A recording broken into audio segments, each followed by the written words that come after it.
أضحى الإسلام لنا دينا وجميع الكون لنا وطنا توحيد الله لنا نور أعددنا الروح له سكنا أضحى الإسلام لنا دينا وجميع الكون لنا وطنا توحيد الله لنا نور أعددنا الروح له سكنا الكون يزول ولا تمحى في الدهر صحائف سؤددنا بنيت في الأرض مساجدنا والبيت الأول كعبتنا وأول بيت نحفظه بحياة الروح ويحفظنا علم الإسلام على الأيام شعار المجد لملتنا هو أول بيت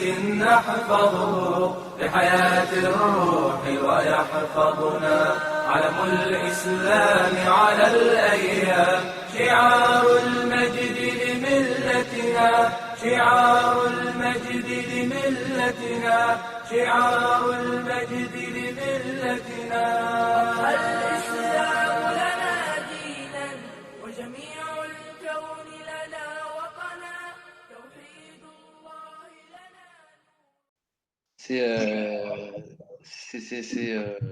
Franchement, il y a un énorme travail, hein. Ils ont fait un énorme travail sur nous, frère, hein. Oui. Ils ont fait un énorme travail, hein. Même depuis les temps anciens, ça veut dire même dans les livres. Est-ce que tu crois que ce qu'on trouve dans les livres, là, c'est-à-dire les trucs que tu as démontrés depuis un certain moment, est-ce que ces trucs-là ont aussi une responsabilité sur Bien sûr. le trésor? Mais Oui. évidemment, bien sûr. Mais bien sûr. Bien sûr qu'ils ont inventé des trucs pour les abrutir. Quand il te dit, tu dis ça 300 fois par jour, subhanallah, et Dieu t'ouvre un kebab au paradis, tu dis 400 fois truc, etc. T'as que ça à faire toute la journée, dire 300 fois, et t'as pas autre chose à faire. T'as pas autre chose à faire. Toute la journée, tu vas être une sabha, dire 300, 600, 1000 fois. C'est quoi? C'est l'auto? C'est quoi? Les compagnons, ils faisaient ça, les compagnons, ils passaient leur temps à faire ça, ou ils passaient leur temps à faire jihad et à faire daoula et à faire ce qui apporte au terme de. C'est quoi ça? Bien sûr qu'ils ont inventé des trucs pour les abrutir, mais évidemment. C'est évident. Il y a des trucs qui ne sont pas dans le Coran, mais qui sont dans les hadiths, etc., pour les abrutir, évidemment, bien sûr. Il n'y a aucun doute. Quand il te dit le prophète, celui qui dit La ilaha illallah, le feu de l'enfer ne touchera pas, où c'est que tu as vu ça? Où tu as vu ça? Où ça existe ça? Et c'est dans Bukhari Muslim, La yamassu nar jahannam. Le feu de l'enfer ne le touchera pas. Celui qui dit La ilaha illallah, le feu de l'enfer ne le touchera pas. Où tu as vu ça? Ouais, c'est un truc de fou. Ouais, c'est un truc de fou. Ça n'existe pas, ça. Mais non, ça n'existe C'est pas. ça, c'est la secte des Mourji qui dit ça. C'est le Mourji qui va te dire ça, mais ça n'existe pas, ça, en islam. Au début, moi, je croyais que genre, tu passeras en enfer, etc. Donc, le feu de l'enfer, ça veut dire tu passeras d'abord en enfer et après, tu iras au paradis. Mais les hadiths, ils sont clairs. La yamassu nar jahannam. Le feu de l'enfer ne touchera pas. Ah ouais, il bafoue le Coran, ce hadith-là, il bafoue le Coran. Parce qu'ils ont été touchés. Le verset de la lapidation, il a été inventé. Le verset où Omar ibn Khattab il fait un prêche et il dit Dieu a révélé le verset de la lapidation, nous l'avons lu, nous l'avons compris, nous l'avons appliqué, je crains que la génération, etc. C'est pas vrai. Et que si je craignais que les gens disent qu'Omar a acheté quelque chose, je leur ajouterai au Coran. C'est pas vrai. C'est pas vrai, ça. Il n'y a pas de verset de lapidation, ça n'existe pas. Il n'a jamais existé, ce verset. Il n'a jamais existé, ce verset.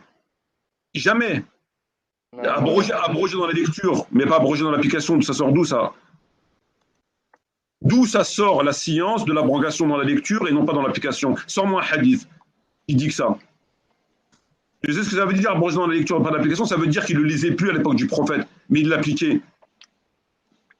Des versets qui lisent plus les musulmans. Le prophète, il y a des versets qu'il ne lisait pas. Ah, c'est incroyable, c'est incroyable. Ils sont en train de te dire que c'est un verset que le prophète ne lisait pas, mais qui continue à appliquer. Incroyable. Ah, mais c'est... Donc, en fait, l'histoire d'abroger dans la lecture, quoi, si je comprends bien. C'est ça, Oui. frère. Voilà. Voilà. Et après, ils l'ont pas mis dans le Coran. Pourquoi ils l'ont pas mis dans le Voilà, Coran? impeccable. Parce qu'il est abrogé dans la lecture. Incroyable. Incroyable. Ça, c'est un faux. C'est Salam les frères. incroyable, c'est incroyable. C'est un faux. Salam, salam, akhi méga, frère. Salam. C'est un On faux. parlait du verset du verset de la lapidation. La lapidation. Oui. Ouais, c'est vrai ça. C'est un faux. Le hadith, tu dis. Qu'est-ce que tu disais, le hadith déjà? Parce que je viens juste d'arriver, j'ai pas écouté le début de la conversation, excusez-moi. De Omar ou le hadith sur le verset en lui-même? Sur le hadith de Omar, sur ça, là, sur la lapidation. Ah, c'est quand il a fait un prêche, il a dit Dieu a révélé le verset de la lapidation, nous l'avons lu, nous l'avons compris, nous l'avons appliqué, que je crains dans les générations à venir, des gens viennent dire il n'y a pas de lapidation. Donc, si je ne craignais que les gens disent qu'Omar a ajouté quelque chose au Coran, je l'aurais rajouté du Coran, je l'aurais remis dans le Coran. Ah ouais. Le Sheikh wa Sheikhatu, le vieux et la vieille, quand ils fourniquent, tuez-les. Lapidez-les. Mhm. C'est pas vrai, il n'existe pas ce verset. Mais ce qui est étonnant, c'est que ce hadith-là, il est sahih et personne n'a dit qu'il était pas. Qu'il était à rejeter. Et qu'est-ce qu'ils disent les savants sur ce hadith-là? Mais il est dans Bukhari, donc forcément il est sahih.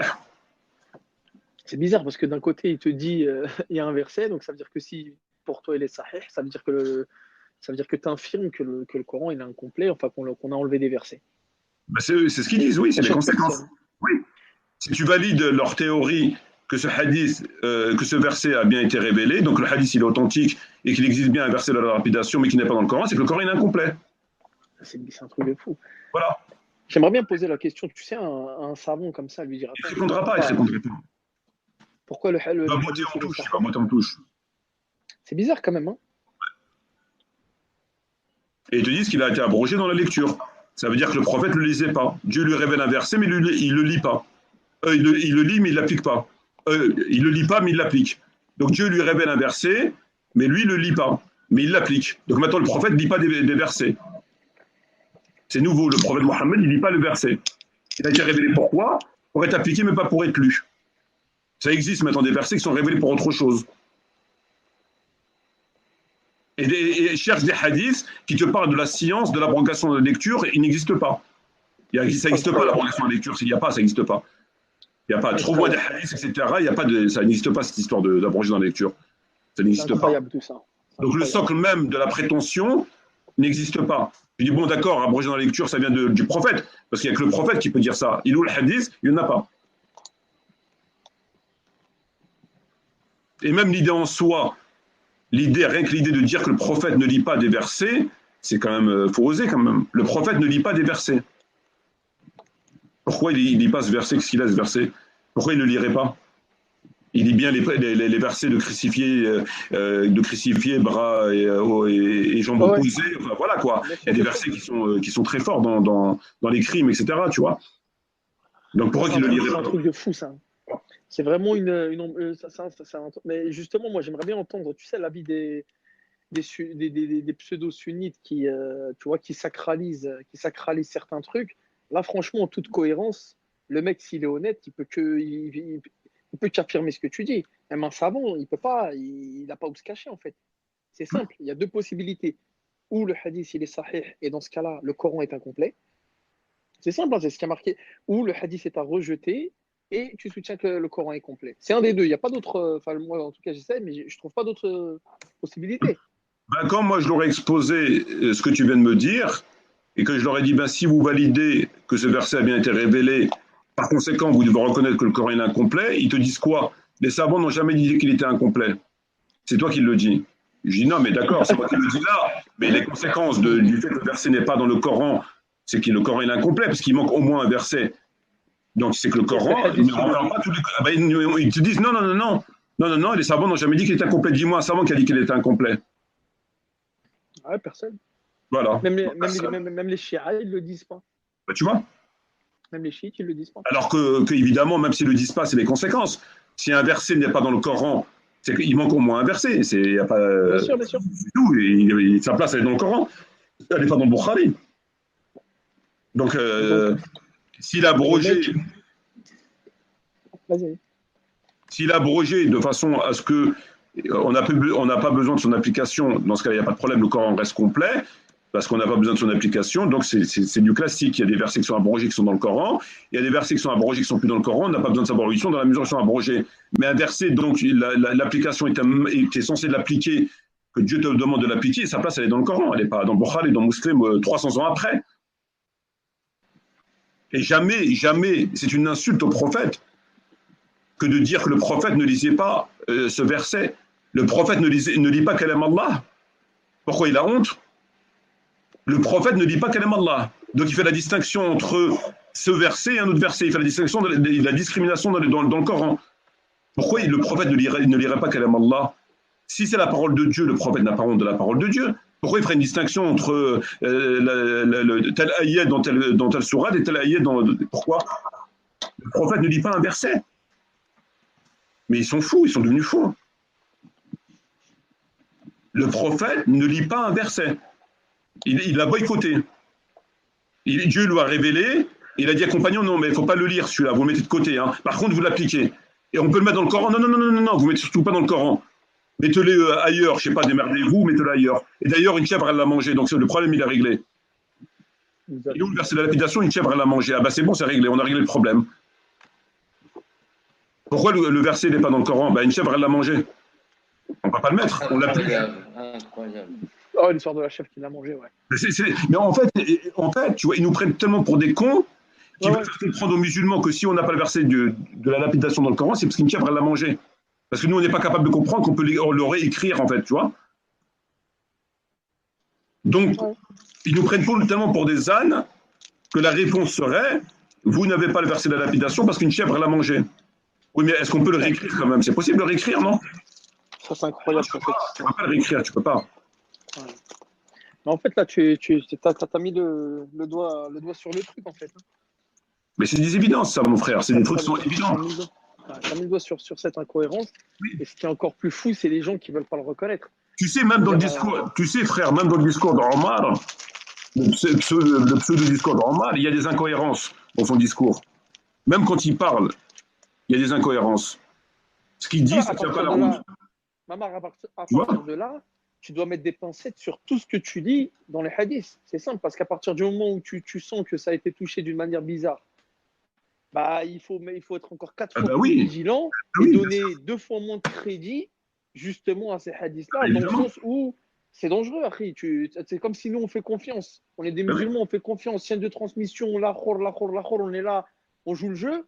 On voit qu'il y a des dingueries. Bah, arrive un moment, tu te dis quoi? Bon, je ne rejette pas la totalité. Écoute, frère. Je vais te donner deux éléments que je devais faire dans la vidéo par rapport au discours d'Omar, soi-disant discours d'Omar. Il avance deux éléments dans son discours.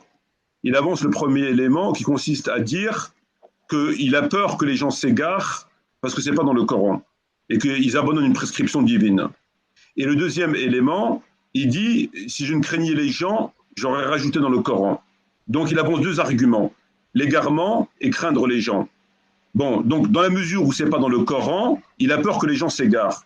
Mais pourquoi il ne s'inquiète pas d'autres lois qui ne sont pas dans le Coran, alors que les gens peuvent s'égarer? La peine de l'apostat n'est pas dans le Coran, il n'a pas dit « je crains que les gens s'égarent ». La peine du voleur de vin, il y a plein de peines qui ne sont pas dans le Coran, ça ne l'a pas dérangé. Pourquoi seulement la lapidation qui n'est pas dans le Coran devrait le déranger? S'il part du principe qu'une chose qui n'est pas dans le Coran peut se perdre, ben dans ces cas-là, il y a plein de lois qui ne sont pas dans le Coran qui vont se perdre. Et ça ne l'a pas dérangé. Donc, il y a quelque chose qui ne va pas. Et quand il dit « je craignais les gens », mais jusqu'à preuve du contraire, c'est le prophète qui a dit de ne pas le mettre. Donc pourquoi qu'il n'a pas dit « c'est le prophète qui m'a dit de ne pas le mettre ». Il n'a pas dit ça, il a dit « si je ne craignais les gens ». Donc ce qui l'a empêché de le remettre, c'est les gens, c'est pas le prophète. Or, si ça venait du prophète, il leur dit le prophète m'a dit de ne pas le mettre. Il n'a pas dit ça, lui. Il a dit si je ne craignais les gens, j'aurais remis dans le Coran. Alors qu'il aurait dû dire logiquement, il n'est pas dans le Coran parce que j'ai demandé au prophète de le mettre et il m'a dit non, mets-le pas. Qu'est-ce que je n'ai à foutre des gens? Il n'y a pas les gens qui décident quand même ce qui est dans le Coran ou pas, non? Ouais. Et étrangement, Abou Bakr, lui, ne s'est pas interrogé sur le verset de la lapidation. C'est qu'à cette période où on s'interroge. Donc, tu vois, ça De toute colle façon, pas. cette période, elle est bizarre. Cette période-là, elle est vraiment bizarre. Mais en fait, il se sert de l'autorité d'Omar pour imposer les choses aux musulmans. Comme il jouit d'un prestige d'homme fort et ferme, ils disent tiens, Abou Bakr, lui, il n'est pas trop crédible en termes de fermeté, en termes de sévérité. On va le dire Ouais. sur Omar Kadji. Ça passe mieux, Omar, tu vois. Ça Ah, passe mieux, Omar, pas tu vois. mal, C'est plus solide, tu vois. C'est pas pas comme mal, pas Othman mal. ou je Ouais, sais pas ouais, qui, ouais, tu vois. ouais, ouais. C'est attention, c'est Omar qui l'a dit, donc il sait de En quoi il fait, parle, il rigole pas, tu vois. En fait, ils l'ont incriminé, quoi, de manière volontaire. Oui, il n'a rien à voir là-dedans, lui. Ah ouais, ils l'ont incriminé. Il n'a rien à voir là-dedans. Il fallait en choisir un. Il a bon dos, comme on dit. Ah oui, Il a il n'a bon rien à voir dos. là-dedans, lui. C'est parti. Il n'a rien à voir Ok. là-dedans, lui. C'est incroyable, hein. Il n'a rien à voir là-dedans. Mais je pense après, je ne sais pas toi ce que tu en penses à titre personnel. Je pense que toutes ces petites manipulations, elles sont arrivées par Muawiyah. Entre Je autres, sais pas. mais pas que. Parce que, pas que, hein. Non, pas que, pas que. Parce que quand tu vois, moi je me suis toujours dit, quand tu vois que son père c'était lui l'émir là-bas, etc., qu'il y a eu un retour de pouvoir du fils, qui a récupéré après le pouvoir, c'est là je me suis dit, moi je me suis dit en fait c'est un gros hypocrite, tu vois, et il a fait la. Mais pas que, pas que. Ah, pas que, hein. Non, parce en fait, eux, ils partent du principe qu'ils ne mentent pas sur le prophète, ils mentent pour le prophète. Ouais, ouais. En fait, c'est une sorte de calcul pour te dire. Voilà. Ouais, ouais. C'est-à-dire qu'ils se sont dit que la lapidation est un fait établi, le prophète a lapidé, etc. Malheureusement, il se peut que ça soit abandonné. On va leur inventer un hadith afin qu'ils croient que c'est dans le Coran, pour pas qu'ils abandonnent une prescription qui est établie, mais qui n'est pas dans le Coran. Ouais. C'est pour la bonne cause, en fait. Ah ouais, j'ai compris. Tu vois? C'est pour la bonne cause. Mais le problème, c'est que ça ne tient pas. Et donc, s'ils montent ici pour la bonne cause, ils peuvent monter dans d'autres endroits pour la bonne cause, tu vois. Ouais. Oui. Mais en fait, ce que tu dis, c'est logique, hein. Ouais. Mais je pense qu'en fait, t'as des gens qui sont pas prêts à entendre. Tu vois, Frère, tu connais le hadith où Ali, il a lapidé, il a flagellé. Radiallahu anhu. Et qu'est-ce qu'il dit Ali dans le hadith? Il dit, j'ai flagellé conformément au livre de Dieu et j'ai lapidé conformément à la sunna du prophète. Il n'a pas dit j'ai lapidé conformément au Coran. Ouais. Il a dit j'ai flagellé conformément au livre de Dieu et j'ai lapidé conformément à la sunna du prophète.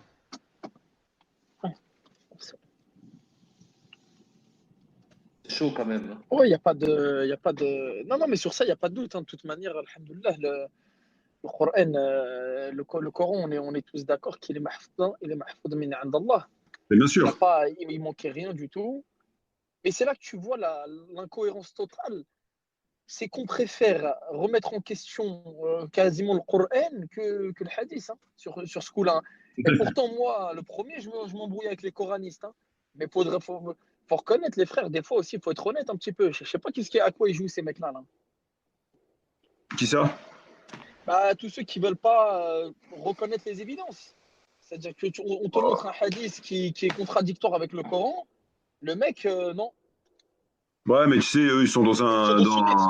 Voilà, ils n'ont pas envie de réfléchir et puis le cerveau, il est congelé, tu vois. Donc, et puis finalement, ouais, voilà, tu vois, ils sont pas dans une optique de démarche de droiture, tu vois. Ils sont dans, c'est comme ça, et puis de toute façon, je m'en fous, et c'est comme ça, casse-moi pas la tête, tu vois. C'est tout, tu vois. Ouais. Voilà, il a appris comme ça, on lui a dit que c'était comme ça, il fait comme ça, et puis c'est tout, tu vois. Se remettre en question, ça demande un effort, tu vois. Et puis les gens, ils n'aiment pas les efforts, surtout intellectuels. Ah, ils ont peur de sortir. Ah, ils ont peur, tu vois, et puis ça leur fait peur, tu vois. C'est vrai que je connais des gens. C'est vrai que je connais des gens, tu leur dis juste ça, et ils vont te dire ah non, non, mais ça, c'est pas pour toi. Attends, arrête tout de suite. Qu'est-ce que tu racontes? C'est les savants. Tu dis, ouais, frère, calme-toi. Je te dis, le hadith, il est sahih, il est là, où Bukhari à telle page, et lis-le, tu vois. Tu as l'impression que c'est un truc de fou, en fait, tu vois. On veut te molester, t'as pas le droit de réfléchir sur ça. Alors que ça, c'est super simple. C'est clair, net et précis. Il n'y a même pas d'ambiguïté. Je vais bien sur les sujets complexes. Frère, justement, il y a un frère qui demande, la question elle est valable pour nous tous. Quel a été l'intérêt de fabriquer de tels textes, concrètement, en fait? Ben, par rapport au verset de la lapidation, j'ai répondu. Oui, oui, oui, oui. Enfin, même à tous ces trucs qu'on peut trouver dans les sources, notamment Ça les dépend, insultes. ça dépend lesquels. Je sais pas, par exemple, je sais pas moi, tout ce qui a trait au truc un peu, tu vois, sale. Tu vois, Aïcha, l'âge, la poitrine, etc. Tu vois? Ça sert à humilier le prophète, ça sert à salir. Ouais. Ah, ça c'est clair. Ouais. Voilà. Salir. Je pense qu'il Non, y a mais que les plusieurs. gens ils le comprennent bien, ouais. Parce qu'il y en a qui Ça prennent ça salit. pour du fait, parce qu'il y en a qui prennent ça pour du firk et de la science, comme on l'a vu, tu vois, et justement, c'est pour bien mettre les choses au clair. S'ils considèrent que il faut demander aux gens, la personne qui est plus ou moins d'accord avec ces hadiths, lui dit est-ce que moi je peux aller voir ta femme et prendre un petit peu de lait. Voilà, voilà, tout à fait. Voilà, c'est tout. Voilà. Qu'on Moi, je soit pense bien qu'il y a clair, des c'est des trucs. insultes. C'est Il tout. y a Des des insultes. intérêts différents. Par exemple, tu vas avoir des textes qui vont te défendre les gouverneurs injustes. Tu vas en avoir d'autres qui vont salir le prophète, voire d'autres, c'est plein de choses. Je pense que tu vois, chaque falsification, elle a sa raison, je pense. Hein. Ouais, c'est une attaque groupée contre la religion Tu à vois, par travers exemple, divers moyens. à un moment, tu devais avoir Moawiya ou je sais pas qui, tu vois, à un moment, il a voulu asseoir son pouvoir, il s'est dit, ah bah tiens, même si je fais de la mécréance et que je parle avec moi, donc là, il va te sortir Qala Rasoul, machin, tu vois. Chacun, Mhm. je pense qu'il y en a plusieurs, qu'il y a plusieurs techniciens. Je pense, hein, peut-être que je me trompe, mais tu as plusieurs influences qu'ils ont joué un petit peu dans ce domaine-là. Là. Ouais, c'est sûr. Ouais, ouais, bien sûr, c'est sûr. Peut-être Ah, même parce qu'il y a un peu de des, tout. des, des gens qui ne sont pas des musulmans. Hein. Enfin, de toute façon, ils ne sont pas musulmans, mais je veux dire, clair, tu vois, voilà, des ennemis, en fait, des ennemis tout simplement. Hein. Ah, de toute façon, celui qui fait ça, ça C'est peut être évident, qu'un ennemi. bien sûr. Mais Mais ils tu ont vois bien réussi, que hein, Ah oui. regarde. Ouais. tu vois bien à travers la fabrication du texte où c'est qu'ils veulent t'emmener. Parce que le texte, il est tellement grossier que ça se voit que c'est. En fait, c'est comme par exemple que, admettons, les flics, ils enquêtent sur une scène du crime et que l'auteur du crime, il laisse des gros indices pour les emmener sur une autre piste. Mais les indices, ils sont tellement gros que c'est grillé. Ils vont se rendre compte Ouais. que c'est trop gros. Tu vois ce que je veux dire? Ils vont bien vite voir qu'on a essayé de les amener sur une autre piste. Tu comprends ce que je veux dire? C'est trop gros. Tu vois, par exemple, tu vas laisser ta carte d'identité par terre, tu vois. Ouais. Franchement, il faut être idiot, tu vois, pour pas voir que c'est fait exprès. Tu comprends ce que je veux dire? Ouais. Donc, Ouais, c'est donc, donc possible. les textes, il y a des textes où tu vois bien, comme le texte où une chèvre l'a mangé, ils veulent te faire comprendre que c'est pour ça qu'il a disparu. Parce que qu'est-ce qu'une chèvre va aller manger un truc soit. Enfin, tu comprends? C'est Ouais, n'importe ça, quoi. c'est un truc de fou, ça. Et où, Ça, c'est de où, l'insulte à l'intelligence. ou par rapport au hadith de la lapidation, il y a un texte où Omar ibn Khattab, il rencontre le prophète et lui dit est-ce que je peux écrire le verset de la lapidation? Et le prophète ne lui répond pas. Depuis quand on demande au prophète d'écrire un verset? Ouais, incroyable. On ne demandait pas au prophète d'écrire des versets à l'époque. Le verset, il était révélé, et puis chacun, il l'apprenait, et on ne demandait pas au prophète d'écrire les versets à l'époque. Ouais, c'était horrible. Ça n'existait pas, ça, à l'époque, d'écrire les versets. Mhm. Et donc le prophète ne lui répond pas. On veut te faire comprendre comme quoi que ça vient du prophète. Mais depuis quand on écrit des versets à l'époque du prophète? Depuis quand on demande l'autorisation d'écrire des versets? Ça n'existe pas, ça. Le Coran était révélé au prophète, les musulmans l'apprenaient, ils écrivaient sur des omoplates, et ça s'arrêtait là. Il n'y avait pas, je vais voir le prophète, où est-ce que je peux écrire ce verset? Et comme par hasard, que celui-là. Les autres ne lui demandaient pas. Ben, en même temps, quand tu soulèves le truc évident que le prophète n'a pas prié avec ses compagnons, pourtant tout le monde dit qu'il a prié 3 jours avec ses compagnons, on est d'accord? Ouais, Mhm. Va vérifier toi-même s'il a prié avec eux. ouais. Il n'a pas prié avec eux. Non. Il n'a pas prié avec eux. Il n'a pas prié Ouais, avec eux et c'est ils prouvé ont qu'il fait n'a pas prié raisonnement. avec eux. Il n'a pas prié avec eux. Non seulement ils te disent qu'ils imitaient son ombre, ils te disent qu'il y avait un muret, et surtout le fait qu'il ne savait pas qu'ils étaient là. Puisqu'à chaque fois, il va les voir et leur dit j'ai vu ce que vous avez fait, ce qui m'a empêché de vous rejoindre, etc., etc. Et que la troisième nuit, il n'est pas venu et qu'ils ont été chercher. Quand tu pries avec des gens et que tu ne vas pas venir le lendemain, tu les avertis quand même, les gens. Tu ne te barres pas comme ça, comme un voleur. Donc le fait que la troisième nuit, il n'était pas là et qu'ils n'étaient même pas au courant et qu'ils vont le chercher, c'est qu'il n'a pas pris avec eux. C'est quand même la moindre des politesses de dire aux gens, bon, j'ai prié 2 jours avec vous, ne revenez pas demain. Donc tous les éléments qui sont dans les textes, il n'y a pas que cet élément, tous les éléments prouvent qu'il n'a pas prié avec eux et qu'ils ont prié à son insu. Pourtant, ils te disent qu'il a prié 3 jours avec lui. Pourquoi? C'est la secte. Bah, tu vois, pourtant, c'est noir sur blanc, il n'a pas prié avec eux. Va vérifier de tes propres yeux. Depuis quand un imam il prie avec une personne ou le prophète prie avec des gens, il leur dit j'ai vu ce que vous avez fait, ce qui m'a empêché de vous rejoindre. Dès qu'ils sont aperçus, il resta assis. C'est pas possible. Comment tu as vu ce qu'on a fait? Je ne comprends pas. Il n'a pas prié avec eux. Ils ont prié à son insu. Ils l'ont imité. Et d'ailleurs, même quand ils ne voyaient pas son nombre, ils pensaient qu'il n'était plus là. C'est écrit dans Bukhari et Muslim, tout ça. Il n'y a aucun texte qui diverge. Il n'y a pas un hadith qui va te dire il a prié avec eux clairement. Ils vont tous dans le même sens, à travers les termes qui sont dans le texte, et qui prouvent qu'il n'a pas prié avec eux, qu'on ne peut pas expliquer autrement. Donc pourquoi vous dites il a prié avec eux? Pourquoi? D'où ça sort? Ben, il n'y a pas dans le texte. Va vérifier les textes, tu verras. Ramène-moi un hadith, Bukhari et Muslim, où il a prié avec eux. Il n'y en a pas. C'est pas vrai. Il n'y en a pas. Il crée des emplois, quoi. Il n'y en a pas. Il y a de l'argent en jeu. Il n'y en a pas. Non, mais il y a de l'argent. Il y a Oui. de l'argent en jeu. C'est pas possible autrement. Sinon, il s'y approcherait pas comme ça. Il n'y en a pas. Ouais, il n'y a pas. Ben, bien sûr qu'il n'y a pas. Et Oui, il n'y a pas. sinon, ça fait longtemps qu'il aurait ramené. Ça fait longtemps qu'il Il y aurait en a ramené, pas. sinon. Il y en a C'est pas. ça que j'ai vu, moi. Moi, Il y ce en a que j'ai pas. vu, c'est que personne n'a rien ramené. Ben, bien sûr. Il n'y en a pas, c'est pas la peine, il n'y en a pas. Écoute, pour discuter sur la question de l'apostasie et de la remise en question des textes, il faut que ce soit coranique. C'est-à-dire que quand tu remets un verset, quand tu remets un propos, un sujet en question, pour qu'on puisse commencer à parler d'apostasie ou d'errance, il faut que ce soit un verset. Si c'est pas un verset, c'est un autre livre que le Coran, tu peux remettre ce que tu veux en question, c'est pas sacré, c'est pas infaillible. Il n'y a que le Coran où tu es sûr à 100% que tu ne peux pas remettre en question le sujet. Dieu a dit c'est comme ça, parce que c'est la parole de Dieu. Et le simple fait de remettre en question, ça veut dire que tu contestes la véracité. Mais quand c'est un livre écrit par un être humain 300 ans après, le simple fait de ça, il ne rentre pas dans le sacré, il ne rentre pas dans l'infaillibilité, il ne rentre pas dans ce qui fait sortir de l'islam. Pourquoi le Coran t'impose d'écouter Bukhari, le Coran, le prophète t'a imposé de suivre Bukhari, ou ça? Bien sûr, bien sûr. Ben alors, donc, à partir de là, tu peux remettre tout ce que tu veux en question dans Bukhari, parce que ce support n'est pas considéré comme faisant partie de la Aqidah. Il n'est pas sacré. Ce qui est sacré, c'est le Coran et le prophète. Et le prophète, c'est pas Bukhari. C'est ce qu'on prétend du prophète. Mais c'est pas le prophète, c'est pas forcément le prophète. Il y a un doute. Et donc, dès lors qu'il y a un doute, tu peux remettre en question en apportant des arguments. Ça, c'est dans la secte, ça, qu'ils ont l'idée que dès que tu contestes un hadith, tu sors de l'islam. Ça, c'est dans leur secte. Mais pas dans ma compréhension de la religion. Tu peux remettre tout en question à part le Coran et le prophète. Il n'y a que le prophète et le Coran qui sont incontestables. Tout à fait. Quoi, il y a ijma' sur quoi?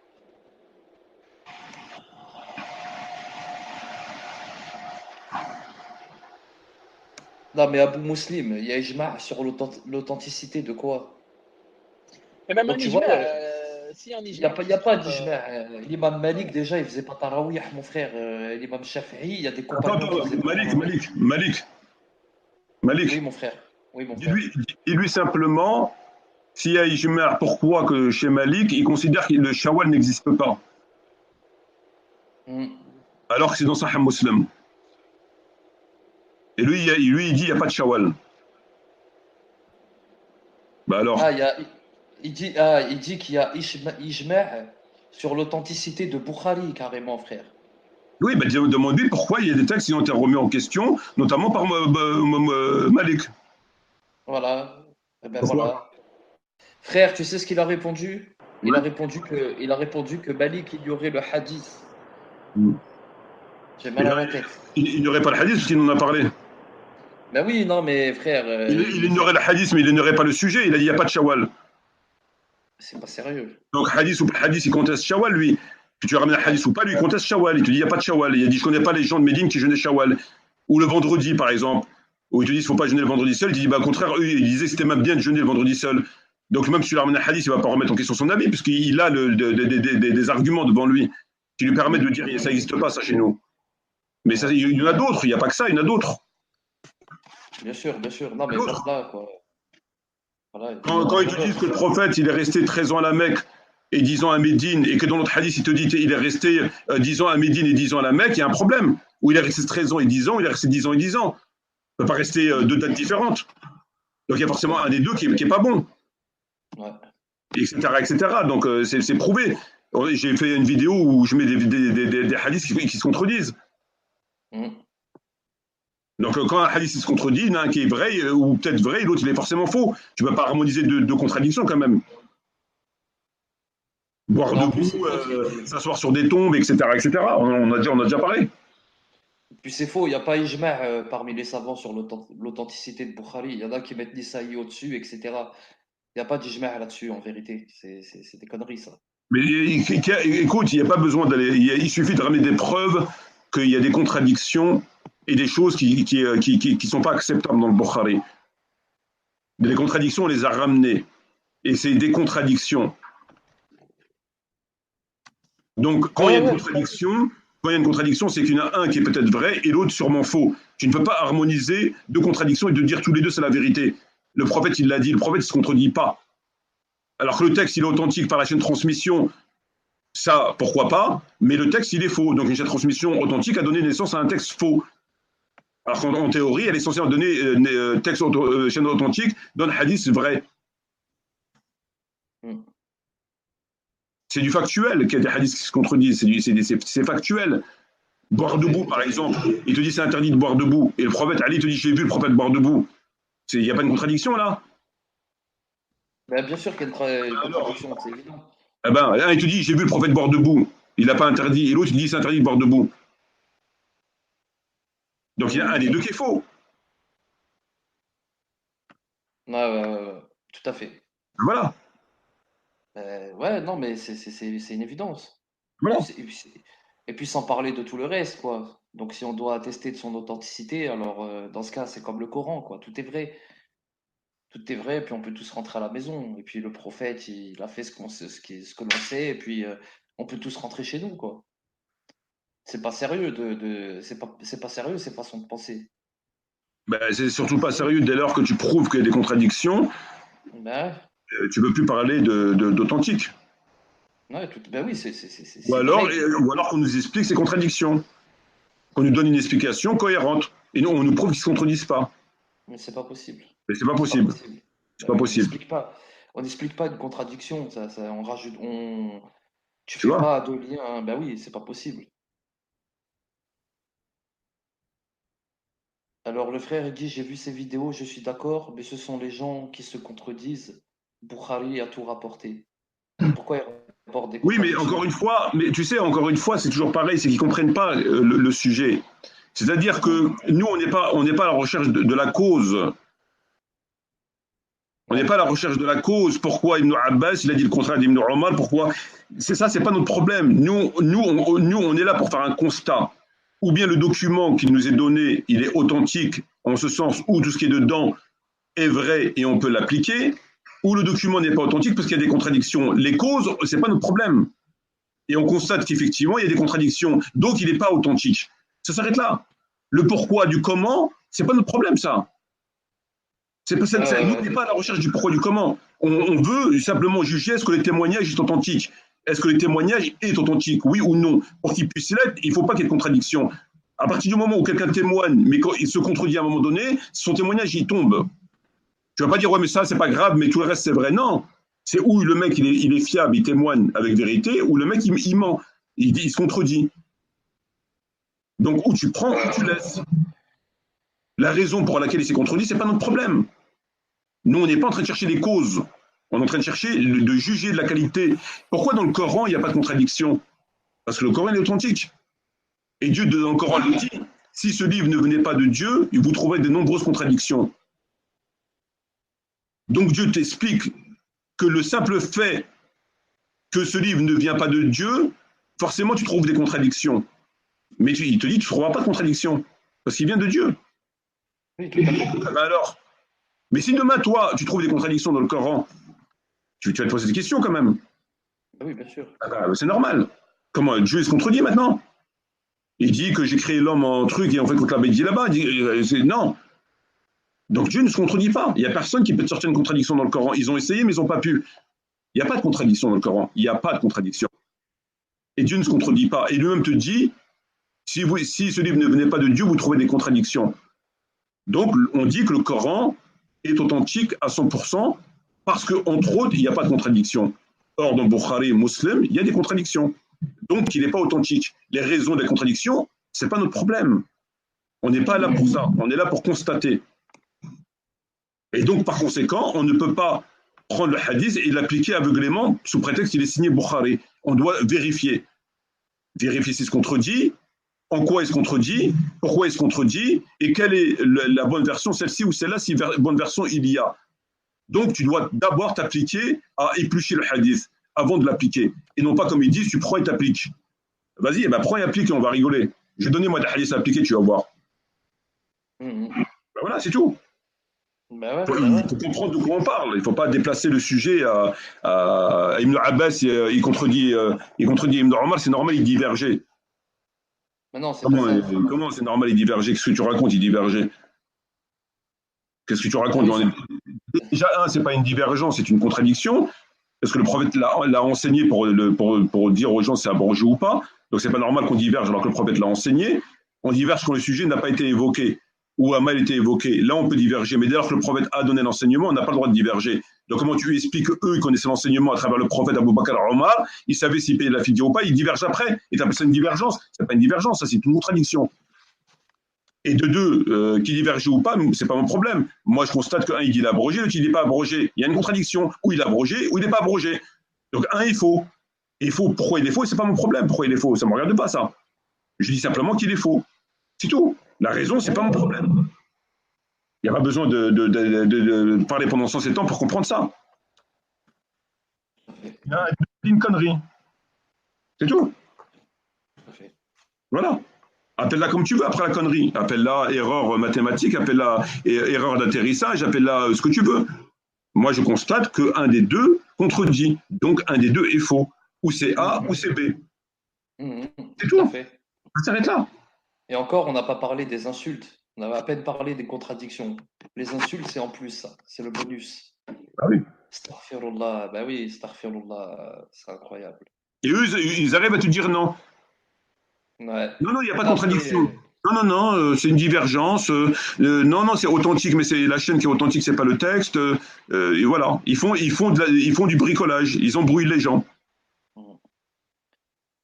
Là, Inch'Allah, il va comprendre le frère. C'est un frère qui vient souvent, mais des fois, bon, il a des petites questions, c'est vrai, mais voilà.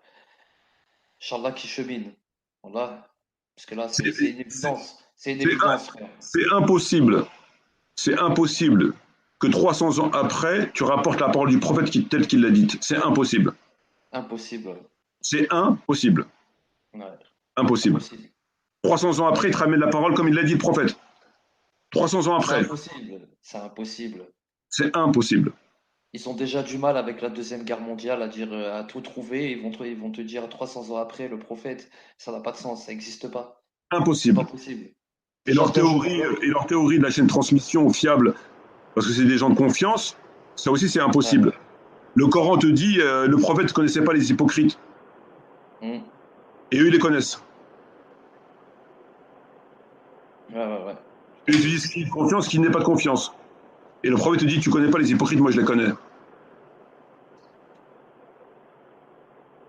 C'est incroyable. C'est vrai en plus ce que tu dis. Ils font même des tribunaux pour juger les mourtèdes et les koufars. Tu vois, sur Internet. Ouais, des tribunaux sur Internet, ouais. Voilà, c'est exactement pareil. Avec des cagoules. C'est incroyable. Et lendemain, ils vont nettoyer les chiottes de Pascal. Ouais, ils laissent rien dans les coins. Ils laissent rien dans les coins, Et à 14h, ils rentrent et... Enfin, c'est un scandale. Ils vont toucher des grosses hypocrites. Ils vont toucher le RSA et puis ils vont toucher les allocs. Et lendemain, ils mettent la cagoule pour juger les musulmans de Koufar. Astaghfirullah ya Rabbi. Incroyable. C'est bien. Voilà à qui on a affaire maintenant. Ils ont réussi à faire entrer Bukhari dans les analytiques de l'islam. Ah Ah oui, oui, oui, tout à fait. Après avoir fait rentrer les compagnons, après avoir fait rentrer le truc, il faut rentrer maintenant Bukhari. C'est un annulatif de l'islam maintenant Bukhari, qui est venu 300 ans après le prophète. Ouais. Ben oui. Ben, en Et puis, Arabie, c'est leur spécialité. et puis demain, ça va être qui va faire annulatif de l'islam? Ça va être quoi encore? Bah, Ben, déjà, Rotelmine. t'avais le premier annulatif, là, c'était, ah oui, critiquer un compagnon, ça te faisait sortir de l'islam. Tout à fait. Oui, tout à fait. Tout à fait. Critique. Pardon. Ben, ils ont sorti des savants comme ça à l'époque, hein, déjà, et ils ont même torturé pour ça, hein. Donc, ouais, c'est la folie. C'est la folie. Mais demain, tu vas critiquer Fawzen, tu vas être un hérétique, en fait. Ouais, bah pareil. Ben ouais. Puisque c'est leurs 4 écoles. Alors pour les sunnites, c'est Omar, tu sors de l'islam. Pour les chiites, c'est Ali, tu sors de l'islam. Après, c'est Bukhari. Après, c'est ça. Et puis après, ça va être qui encore? En fait, il les fait rentrer dans la croyance, quoi. Ouais, ouais, ouais, ils sont dans la Alors, croyance. ça fait rentrer dans la aqida, ça fait partie de ce que Dieu t'a imposé, de croire en Bukhari. Ça vient de Dieu, tu vois, ça vient du prophète. Celui qui ne croit pas en Bukhari est un kafir. Ça vient d'Allah. C'est incroyable.